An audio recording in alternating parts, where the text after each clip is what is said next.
Dahil sa sobrang dami ng mga evacuees sa Baliwasan Grandstand sa Zamboanga City, ilan sa kanila ay inililipat na sa ilang eskwelahan. May report si Haji Rieta. Haji? Yes, Oscar, at dahil nasa 44,000 na nga, ito nga bilang ng mga titikas na residente sa may Baliwasan Grandstand kung saan nga dito yung pinakamaraming bilang ng mga residente ay talaga nagsiksika na sila.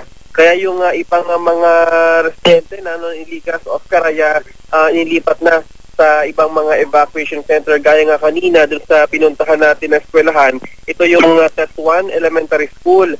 At doon nga muna pansamantalang dinala itong mga inilikas doon dahil nga siksikan na doon sa grandstand. At kanina, Oscar, ay talaga nagsidatingan na rin itong mga relief goods na ipinamimigay sa mga residente. Bagaman talagang aminado naman itong lokal na pamahalaan na hindi lahat nabibigyan, ay patuloy naman daw itong pagdating ng mga relief goods para nga sa mga residente. Sa mga gustong mag-donate daw, Oscar, ay sana ay yung mga ready-to-cook foods na itong i-donate para sa mga kababayan natin dito para hindi na rin na mahirapan sa pagbibigay. At makipag-ugnayan nga lang daw, Oscar, sa mga sa LGU at maging na rin sa DSWD nang sa ganun ay maayos itong sistema ng pagbibigay ng relief goods. Sa ngayon, ng pangunahing pangangailangan ng mga kababayan natin na nasa mga evacuation center ay yung mga makakain nga itong kanilang maayos na masisilungan dahil marami pa rin tayong nakita na